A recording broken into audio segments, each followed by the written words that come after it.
বিচ্ছিন্ন দুই একটি ঘটনা ছাড়া বাংলাদেশে শান্তিপূর্ণভাবে দুর্গাপূজা অনুষ্ঠানের সংবাদে প্রধানমন্ত্রী শেখ হাসিনার প্রতি গভীর কৃতজ্ঞতা জানিয়েছেন যুক্তরাষ্ট্রে বাংলাদেশি হিন্দু সম্প্রদায়ের শীর্ষ নেতৃবৃন্দ।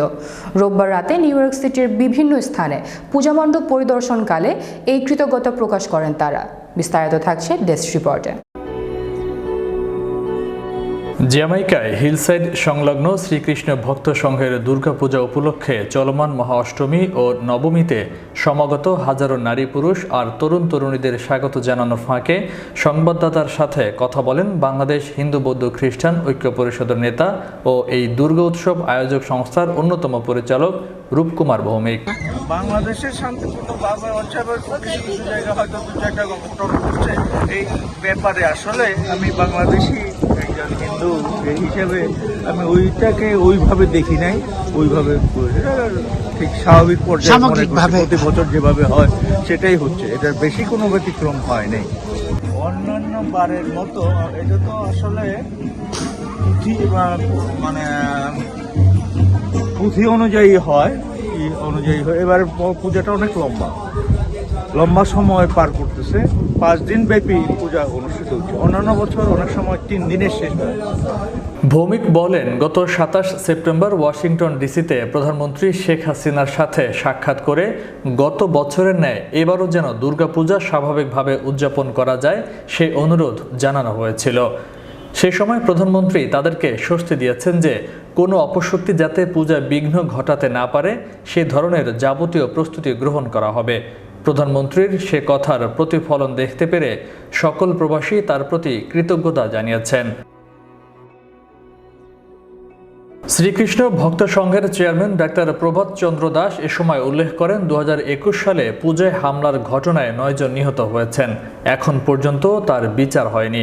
আশা করছি শীঘ্রই বিচার ব্যবস্থা সক্রিয় হবে। প্রভাতচন্দ্র বিশেষভাবে উল্লেখ করেন, শেখ হাসিনার নেতৃত্বে বাংলাদেশ বিশ্বে মাথা উঁচু করে দাঁড়িয়েছে।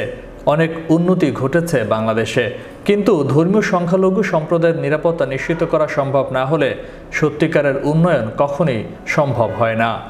গত সেপ্টেম্বরের 27 তারিখে ওয়াশিংটনে মাননীয় প্রধানমন্ত্রীর সাথে আমাদের যে সাক্ষাৎ হয়েছে, সাক্ষাতের সময় বিশেষভাবে তার দৃষ্টি আকর্ষণ করেছিলাম আমরা যে বাংলাদেশে যাতে দুর্গাপূজাকে ঘিরে যে সকল ঘটনাগুলো ঘটে থাকে, বিশেষত মন্দির ভাঙচুর করা বা মায়ের মূর্তি ভাঙা, সেগুলোর ঘটনার যাতে পুনরাবৃত্তি না ঘটে, যাতে ভক্তগণ শান্তিপূর্ণভাবে তাদের পূজানুষ্ঠান করতে পারে।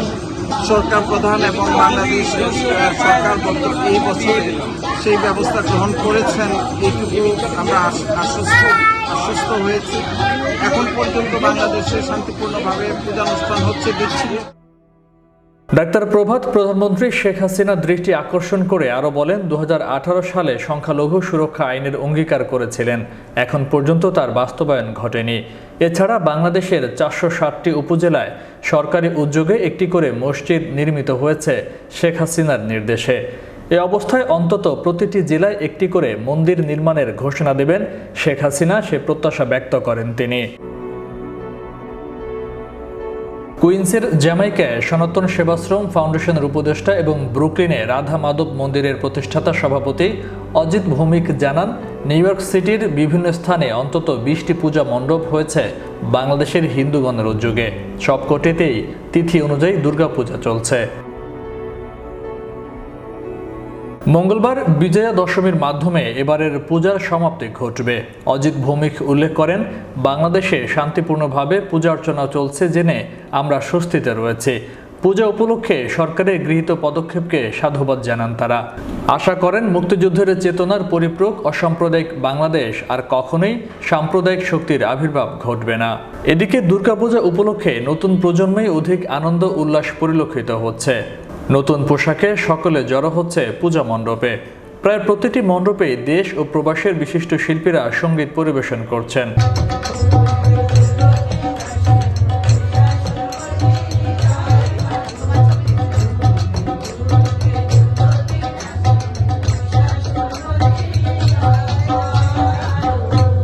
সকাল থেকে গভীর রাত অবধি শঙ্খধ্বনি প্রতিযোগিতা, আরতি প্রতিযোগিতা, সিঁদুরদান উৎসব, চলছে ধর্মীয় আলোচনাও। পবিত্র সর্বাবস্থায় সম্প্রীতির বন্ধন সকল পর্যায়ে জাগ্রত রাখার সংকল্পে উচ্চারিত হচ্ছে সকলের কণ্ঠে। ফয়সাল মাহমুদ, বিশ্ব বাংলা 24 নিউজ ডেস্ক।